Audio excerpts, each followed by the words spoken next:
Hello everyone, welcome to Okul, India के सबसे affordable learning platform में आप सभी लोगों का एक बार फिर से बहुत बहुत स्वागत है। हम लोग अपने इस कोर्स को लेकर आगे बढ़ेंगे, that is certificate physical and human geography bye GC Leong. और आज हम लोग एक फिर से नया चैप्टर स्टार्ट कर रहे हैं जो है थर्ड लास्ट चैप्टर है ना। 25 चैप्टर है, 22 तक हम लोग कवर कर चुके हैं, 23वें में हम लोग आ गए हैं, तो सिर्फ 3 चैप्टर हमारे बचे हैं, 23, 24 और 25। और हम लोग कोशिश यही कर रहे हैं कि जल्द से जल्द ये 3 चैप्टर्स भी जो है वो जल्द से जल्द आप लोगों के लिए कंप्लीट हो जाए। तो आज हम लोग जो इस चैप्टर में बात करेंगे वो रहेगा टेम्परेट रीजन की ही बात करेंगे, मतलब टेम्परेट लैटिट्यूड्स की ही बात करेंगे। और वो रहेगा टेम्परेट का कॉन्टिनेंटल। हम लोग टेम्परेट का ईस्टर्न मार्जिन देख चुके हैं, जो हमने चाइना टाइप ऑफ क्लाइमेट की बात करी, और कॉन्टिनेंटल लैटिट्यूड में ही हम लोगों ने वेस्टर्न मार्जिन भी देखा, जो हमने पिछले चैप्टर में बात करी ब्रिटिश टाइप ऑफ क्लाइमेट उसकी, है ना, नॉर्थ वेस्ट यूरोप वाला जो रीजन था वहाँ पर। आज हम लोग बात करेंगे कॉन्टिनेंट की, मतलब ईस्ट और वेस्ट के बीच का जो रीजन होगा वहाँ की। और ये जनरली हम बात करें तो कूल रहता है, मतलब ठंडा रहता है क्लाइमेट, और इसको साइबेरियन टाइप ऑफ क्लाइमेट भी बोलते हैं। तो इस चैप्टर को स्टार्ट करेंगे। उससे पहले, आगे बढ़ने से पहले, मैं आप सभी लोगों से एक बार फिर से रिक्वेस्ट करना चाहूँगा कि जो लोग इस कोर्स को, इस वीडियो सीरीज़ को फॉलो कर रहे हैं, जिनको ये पसंद आ रही है, वो ज़्यादा से ज़्यादा वीडियोज़ को लाइक करें, ज़्यादा से ज़्यादा शेयर करें अपने दोस्तों के साथ, कलीग्स के साथ, ताकि हमारे इन कोर्सेज़ का जो फ़ायदा है वो ज़्यादा से ज़्यादा लोगों तक पहुंच सके और ज़्यादा से ज़्यादा लोग इन हमारे कोर्सेज़ का जो बेनिफिट है वो ले सकें। फुल कोर्स जो है वो हमारी वेबसाइट पर अवेलेबल है, जिसका लिंक आपको नीचे डिस्क्रिप्शन में दिया हुआ है। उसके थ्रू जाके आप लोग फुल कोर्स में एनरोल कर सकते हैं। वहाँ पर आपको सारे के सारे वीडियोज़ जो है वो मिल जाएंगे, क्योंकि यूट्यूब पर सारे वीडियोज़ आप लोगों को नहीं मिल रहे हैं। तो वहाँ पर अगर आप फुल कोर्स एनरोल कर लेंगे तो आपको सारे के सारे वीडियोज़ जो है वो मिल जाएंगे। अगर आप लोग चैनल पर पहली बार आ रहे हैं, अभी तक आपने चैनल को सब्सक्राइब नहीं किया है, तो मैं आप लोगों से ये भी रिक्वेस्ट करूंगा कि आप लोग चैनल को जल्द से जल्द ज़रूर सब्सक्राइब कर लें और बेल आइकन प्रेस करना ना भूलें, ताकि हमारी तरफ से जब भी कोई नया वीडियो पोस्ट हो तो उसका नोटिफिकेशन आप लोगों से मिस ना हो और वो नोटिफिकेशन आप लोगों तक सबसे पहले पहुँच जाए। तो चलिए फिलहाल हम लोग जो है अपना discussion on this chapter 23, that is cool temperate continental टक क्लाइमेट या फिर साइबेरियन क्लाइमेट, इसको पार्ट 1 के साथ स्टार्ट करते हैं।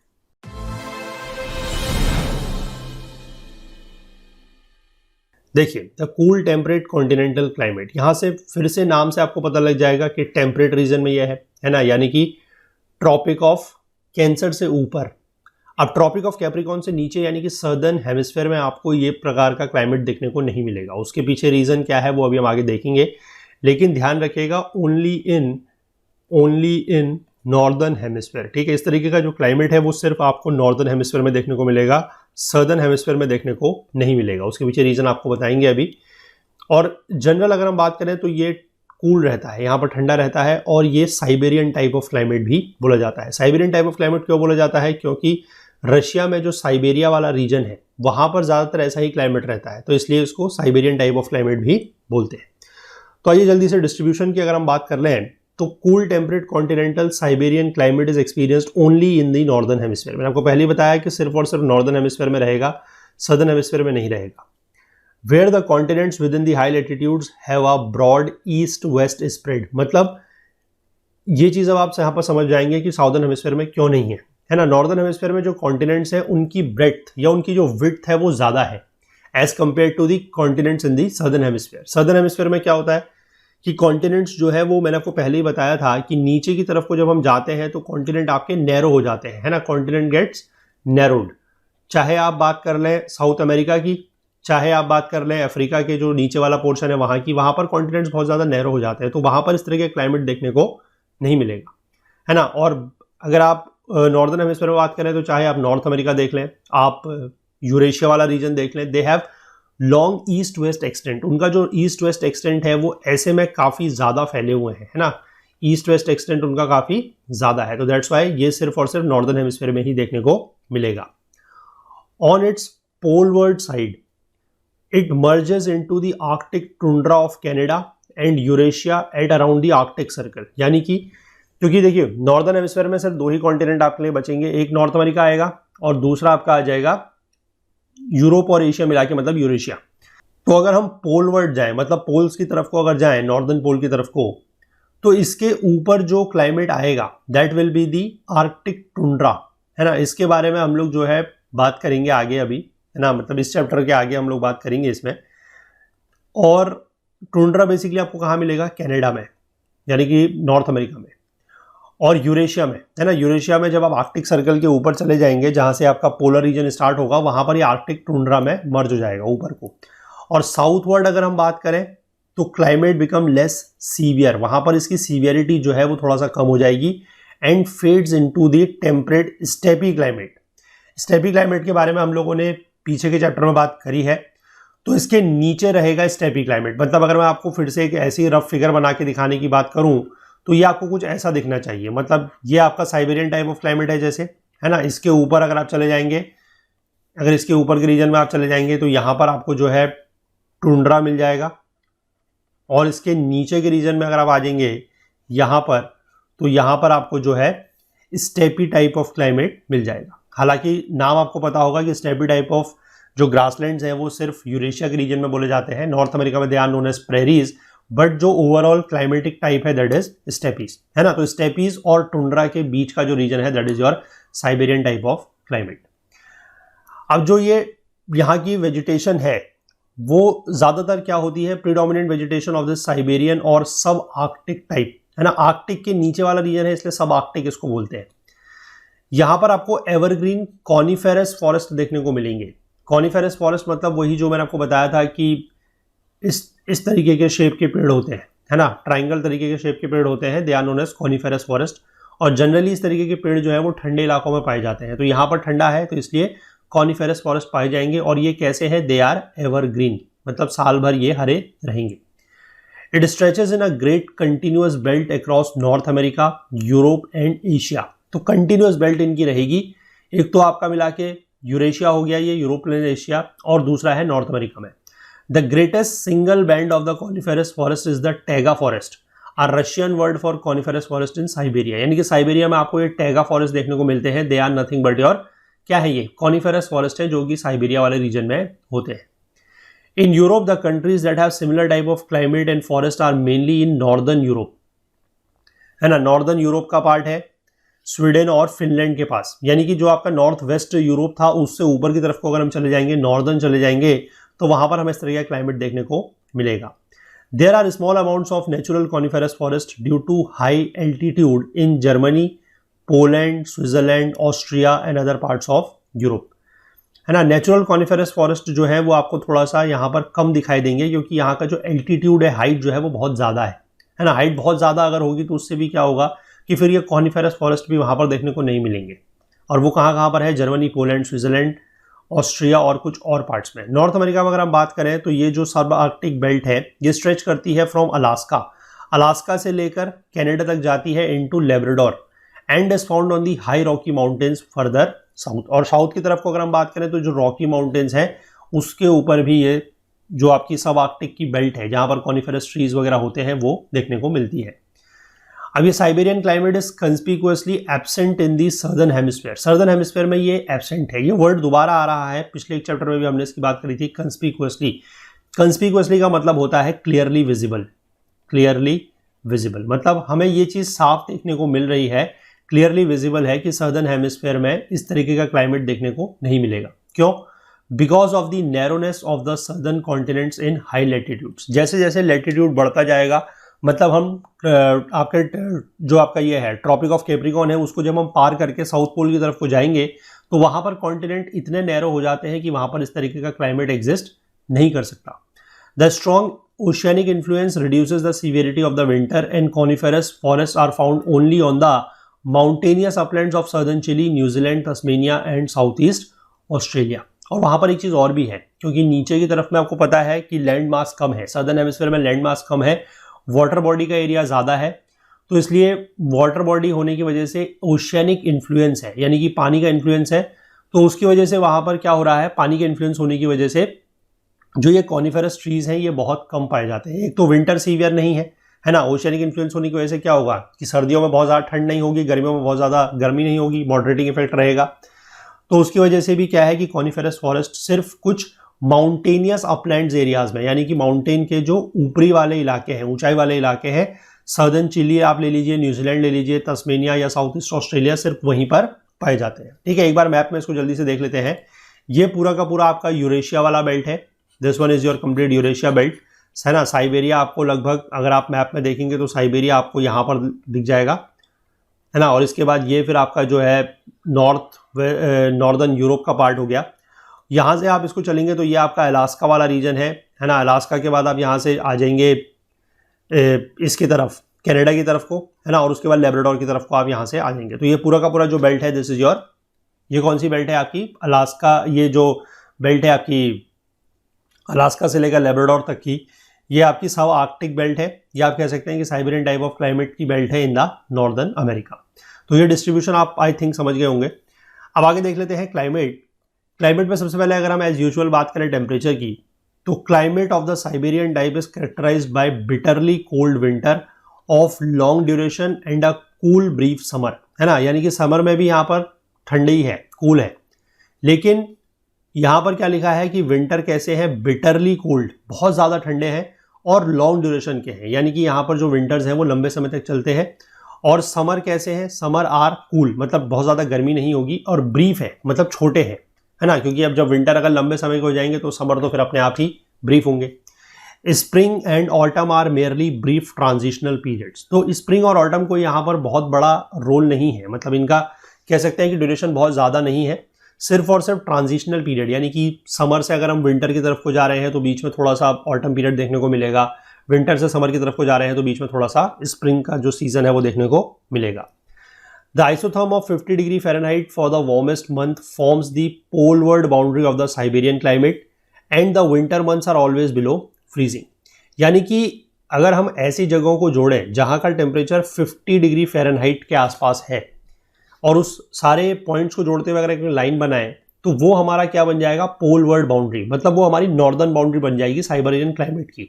यानी कि उससे ज़्यादा ऊपर की तरफ को अगर हम जाएंगे तो वहाँ पर टेम्परेचर फिर और कम हो जाएगा पोलर रीजन में, और वो साइबेरियन क्लाइमेट नहीं होगा। और विंटर मंथ्स में यहाँ पर जो है ऑलवेज बिलो फ्रीजिंग, मतलब हमेशा जो टेम्परेचर है वो फ्रीजिंग से नीचे ही रहेगा और काफ़ी ठंड यहाँ पर पड़ेगी। इसीलिए लिखा गया था ऊपर bitterly cold winters. The stations chosen to illustrate this type of climate are Moscow in the continental Europe and Churchill in northern Canada, है ना। मॉस्को आपका बेसिकली रशिया जो है उसकी कैपिटल है। तो इसमें दो इन्होंने ले रखे हैं, एक आपका यूरोप में ले रखा है और दूसरा बेसिकली इन्होंने जो है वो कनाडा में ले रखा है, मतलब नॉर्थ अमेरिका में ले रखा है ना, bordering the Hudson Bay. The coldest month in Moscow is January. जो जनवरी में यहाँ का सबसे ठंडा महीना होता है मॉस्को का, जब टेम्परेचर हो जाता है 12 degree Fahrenheit. 12 degree Fahrenheit is nothing but your 20 degree below freezing point, क्योंकि फ्रीजिंग पॉइंट कितना है 32 डिग्री फ़ारेनहाइट, तो उससे भी 20 डिग्री नीचे, बहुत ज़्यादा ठंडी है। और वार्मेस्ट मंथ की बात करें, सबसे ज़्यादा गर्म महीने की बात करें तो वो जुलाई का महीना है, जहाँ पर टेम्परेचर 66 डिग्री फ़ारेनहाइट तक जा सकता है। तो एनुअल रेंज आपकी लगभग कितनी बन रही है ना। एनुअल रेंज आप देख लीजिए 66 माइनस करेंगे आप 12, तो आपको जो एनुअल रेंज मिल जाएगी that will be 54 degree Fahrenheit, which is common in the Siberian type of climate. तो ये साइबेरियन टाइप ऑफ क्लाइमेट में लगभग इतनी ही 50-60 के आसपास की जो एनुअल रेंज है वो बनी रहती है। देखिए आप ये भी देख सकते हैं कि कितना ज़्यादा वेरिएशन है, मतलब एक्सट्रीम ऑफ टेम्परेचर देखने को मिल रहा है। In comparison the annual temperature reaching for Churchill is even higher. Churchill में जो टेम्परेचर है वो थोड़ा सा और ज़्यादा जाता है गर्मियों में, 73, ये एनुअल रेंज है 73 डिग्री फ़ारेनहाइट। यहाँ पर अगर आप बात करें जनवरी में जो मिनिमम टेम्परेचर है वो -19 डिग्री फ़ारेनहाइट है, ठीक है। और जुलाई की अगर आप बात करें तो 54 डिग्री फ़ारेनहाइट मैक्सिमम जाता है। तो दिस बिकम्स योर, कितना हो गया ये, -19 और 54 को अगर आप सब्सट्रैक्शन करके इसका डिफरेंस निकालेंगे तो यू विल गेट 73, मतलब 54 एंड माइनस ऑफ -19, तो ये हो जाएगा 54 + 19 दैट इज नथिंग बट 73। तो 73 डिग्री फ़ारेनहाइट इसकी रेंज निकल के आ रही है। अब ऐसा क्यों हो रहा है, this is due to the more northerly position of the Churchill. तो चर्चिल की जो पोजीशन है वो थोड़ा सा ज़्यादा नॉर्थ की तरफ है, और ज़्यादा नॉर्थ की तरफ को हम जाएंगे तो वहाँ पर फिर पोलर क्लाइमेट का इन्फ्लुएंस देखने को मिलेगा, इसकी वजह से यहाँ पर और ज़्यादा ठंडा है। The extreme of the temperatures are so great in Siberia that it is often referred to as the cold pole of the earth, ठीक है। साइबेरिया में जो एक्सट्रीम टेम्परेचर्स हैं वो इतने ज़्यादा है कि इसको cold pole of the earth भी बोला जाता है। तो आपसे क्वेश्चन पूछा जा सकता है कि cold pole of the earth किसे बोला जाता है, तो ध्यान रखेंगे that is Siberia. Some of the lowest temperatures in the world are recorded in Verkhoyansk, जहाँ पर 68 डिग्री नॉर्थ के लैटिट्यूड पर और 113 ईस्ट पर यह है। और इसकी जो हाइट है वो बहुत ज़्यादा नहीं है, हालांकि समुद्र तल से ये सिर्फ 303 फीट की ऊंचाई पर है, मतलब लगभग 100 मीटर के आसपास कह सकते हैं, जहां का टेम्परेचर -90 डिग्री फ़ारेनहाइट तक भी रिकॉर्ड किया गया है। This is in fact 170 degree Fahrenheit colder than Kuala Lumpur. Kuala Lumpur जो आपकी मलेशिया की कैपिटल है, उससे कंपैरिजन करें तो उससे ये लगभग 170 डिग्री फ़ारेनहाइट कम है। This is almost unimaginable. In northern America the extremes are less severe. Northern America में जो एक्सट्रीम्स हैं वो सीवियर कम है। क्यों? क्योंकि कॉन्टिनेंट का जो ईस्ट वेस्ट स्ट्रेच है वो थोड़ा सा कम है एज कंपेयर टू, अगर हम ये जो यूरोप और एशिया वाले रीजन की बात करें तो उसके कंपेरिजन में थोड़ा सा कम है। The lowest mild winter means in the cold Mackenzie Valley are not lower than -70 degree. तो सबसे कम यहाँ का जो टेम्परेचर गया है वो -70 डिग्री फ़ारेनहाइट है, और यहां पर आप देख सकते हैं इट वॉज -90 डिग्री फ़ारेनहाइट। अब इसके बाद देखिए, with such low temperatures in the cold season heavy snowfall can be expected. Obvious सी बात है कि अगर सर्दियों के दिनों में इतना कम टेम्परेचर जा रहा है माइनस में, और वो भी -70 -90 तक, तो हैवी स्नोफॉल हम लोग एक्सपेक्ट कर सकते हैं कि वहां पर बहुत ज़्यादा क्या होती होगी, बर्फ पड़ती होगी। Frost occur as early as August and by September lakes and ponds are already ice bound, है ना। लगभग अगस्त के महीने से ही यहाँ पर फ्रॉस्ट पड़नी शुरू हो जाएगी, और सितंबर आते आते जो लेक्स हैं, मतलब जो आपके तालाब वगैरह हैं, जो पॉन्ड वगैरह हैं, वो जम जाएंगे सारे के सारे। All over Russia nearly all the rivers are frozen. Russia में बहुत ज़्यादा ठंड पड़ती है, तो वहाँ पर जो सारी की सारी नदियाँ हैं ऑलमोस्ट वो जम जाती हैं। The number of days in which the rivers are frozen increases from south to north. मतलब साउथ में जितने दिनों में बर्फ जमी रहेगी, नदियाँ जमी रहेंगी, उसके मुकाबले अगर हम नॉर्दर्न रीजन में जाएं तो वहाँ की नदियाँ जो है वो ज़्यादा समय तक जमी रहेंगी। और ऑब्वियस सी बात है, जैसे जैसे आप लेटीट्यूड में ऊपर की तरफ को बढ़ेंगे, आप पोल की तरफ को जाएंगे, तो वहाँ पर फिर ये चीज़ देखने को मिलेगी, ऑब्वियस है। नॉर्मल एयर्स में अगर हम बात करें तो जो वोल्गा है, Volga is a river, is ice covered for about 150 days, and while those further north जैसे कि lower courses of the Ob, Lena and Yenisei, they are ice covered for more than 210 days और 7 month. मतलब 5 महीने, जैसे ये 150 दिन है तो 150 दिन मतलब 5 महीने, 210 दिन मतलब 7 महीने, तो 5 महीने 7 महीने तक ये नदियाँ जो है बिल्कुल जमी ही रहती हैं। Occasionally cold northerly polar wind such as the blizzards of Canada and Buran of Eurasia blow violently at 50 miles per hour or more and at a temperature of 50 degree Fahrenheit below freezing point. The powdery snowflakes are blown around in the lower atmosphere and visibility is greatly reduced. तो ऊपर से ये हवा जो है बहुत ज़्यादा ठंडी हवा, पोलर से जो नॉर्दर्न डायरेक्शन से आ रही है, पोलर विंड्स है ना, वो भी बहुत ज़्यादा यहाँ पर जो है ठंड लेके आ रही है, और उससे क्या हो रहा है कि कुछ पाउडर्ड स्नोई फ्लेक्स, जो स्नो के कुछ फ्लेक्स हैं वो उड़ रहे हैं, लोअर एटमॉस्फेयर में उड़ रहे हैं, और उसकी वजह से देखने में दिक्कत हो रही है, विजिबिलिटी जो है वो थोड़ा सा कम हो रही है। Conditions are so unbearable that Siberia is very sparsely populated but it is gradually being developed, है ना। यहाँ के जो हालात हैं वो इतने मतलब अनबियरेबल हैं, असहनीय है, कि साइबेरिया में अगर आप देखेंगे तो पॉपुलेशन जो है बहुत कम है। वैसे भी आपको पता होगा कि ओवरऑल अगर हम बात करें तो रशिया की जो पॉपुलेशन डेंसिटी है वो बहुत कम है। उसके पीछे कारण यही है कि एक तो वहाँ का जो क्लाइमेट है वो इतना ज़्यादा फेवरेबल नहीं है, और दूसरी चीज़ यह भी है कि रशिया का जो एरिया है वो बहुत ज़्यादा है ना। तो अगर एरिया ज़्यादा होगा और पॉपुलेशन अपने आप में कम होगी एब्सोल्यूट नंबर में, तो पॉपुलेशन डेंसिटी अपने आप ही बहुत ज़्यादा कम हो जाएगी। तो ये बात हो गई टेम्परेचर की। इसके बाद अगर हम लोग प्रेसिपिटेशन की बात करें तो क्या लिखा है, the interiors of the Eurasian continents are so remote from maritime influence that annual precipitation can not be high, है ना। ये जो इंटीरियर वाला रीजन है वो मैरीटाइम इन्फ्लुएंस से बहुत ज़्यादा दूर है ना। क्यों दूर है? क्योंकि वहाँ पर कोई आसपास वाटर बॉडी तो है नहीं, इसलिए यहाँ पर हम ज़्यादा प्रेसिपिटेशन जो है वो एक्सपेक्ट नहीं कर सकते। जनरली अगर हम बात करें तो 15 से लेकर 25 इंच तक का is typical of the annual precipitation of this subarctic type of climate, यानी कि यहाँ पर लगभग 15 से 25 इंच की एनुअल प्रेसिपिटेशन होता है।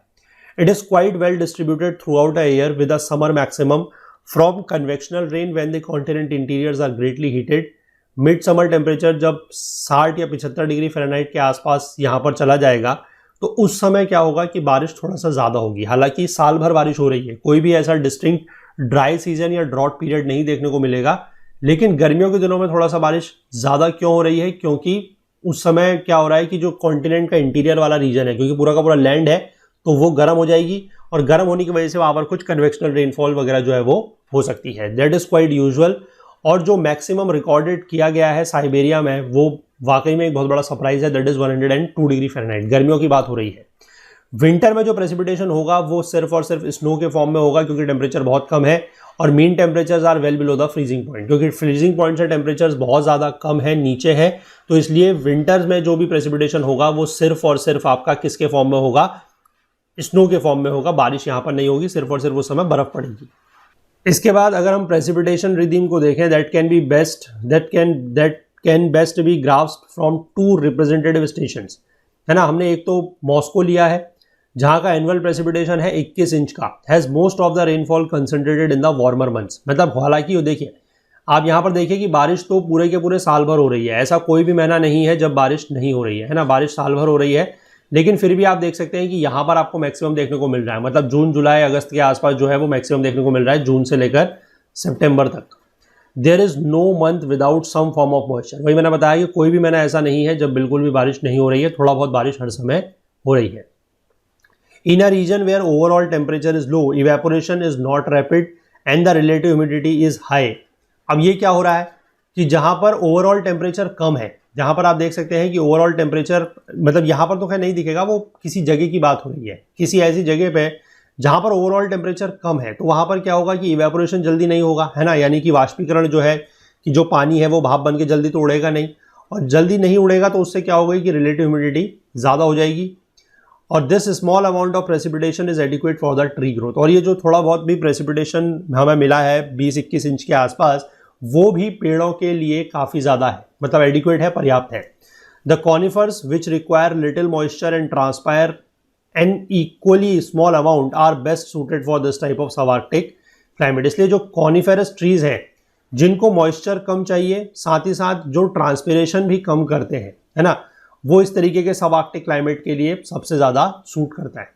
चर्चिल की हम बात करें, जो हमारा दूसरा स्टेशन था नॉर्दर्न अमेरिका में, वहाँ पर एनुअल प्रेसिपिटेशन और भी कम है ना, सिर्फ 16 इंच के आसपास है टोटल, और डिस्टिंक्ट समर मैक्सिमम आपको देखने को मिलेगा। देखिए यहाँ पर भी आप इसको फिर से मैप में देखेंगे तो बारिश यहाँ भी लगभग साल भर हो रही है, लेकिन डिस्टिंक्ट समर आपको ये बिल्कुल जो समर का पोर्शन है लगभग जून से लेकर जुलाई अगस्त सितंबर तक, ये बिल्कुल अलग से थोड़ा सा मैक्सिमम दिख रहा है। टोटल प्रेसिपिटेशन जो साइबेरियन क्लाइमेट का हो रहा है, it is determined by such factor जैसे कि एल्टीट्यूड है, लेटीट्यूड है, proximity to the poles, amount of exposure to influence by the westerlies, है ना, क्योंकि western part of the continents में वेस्टर्लीज देखने को मिलेगी। और हम ईस्टर्न पार्ट की बात कर ले तो वहाँ पर रहेगा टेम्परेट मानसून या फिर साउथ ईस्ट मानसून जो है, and the penetration of the cyclones. तो ये सारे के सारे कुछ इंपॉर्टेंट फैक्टर्स हैं जिससे टोटल प्रेसिपिटेशन क्या होता है, निर्भर करता है। इसके बाद अगर हम बात करते हैं यूरोपियन यूएसएसआर की, यूएसएसआर इसमें लिखा हुआ है क्योंकि ये काफ़ी पुरानी बुक है ना, तो जनरली अब इसको आप यूएसएसआर नहीं, इसको आप रशिया मान के चलेंगे। तो usually has more than 20 inches of annual precipitation because of some on coming westerlies and the periodic penetration of the cyclones. क्योंकि वेस्टर्न, हम लोग बात कर रहे हैं यूरोपियन रीजन की, तो यूरोपियन रीजन आपको पता है कि वेस्टर्न साइड में है, तो वहाँ पर एनुअल प्रेसिपिटेशन जो है वो किसकी वजह से होगा, वेस्टर्लीज की वजह से होगा, है ना, वेस्टर्लीज की वजह से होगा। और थोड़ा बहुत वहाँ पर कुछ पीरियोडिक पेनिट्रेशन ऑफ साइक्लोन्स भी होता है, मतलब बीच बीच में कुछ साइक्लोन्स वगैरह भी आते हैं, तो उसकी वजह से भी ज़्यादा बारिश होती है। Eastern Siberia has also over 20 inches being moistened by the south east monsoon from the Pacific Ocean. South east monsoon basically local monsoon आप कह सकते हैं वहाँ का, वहाँ पर साउथ ईस्ट डायरेक्शन से, यानी कि इस डायरेक्शन से जो है वो पैसिफिक ओशन से क्या होगा, मॉइस्चर आएगा, तो वहाँ पर बारिश इसकी वजह से होगी।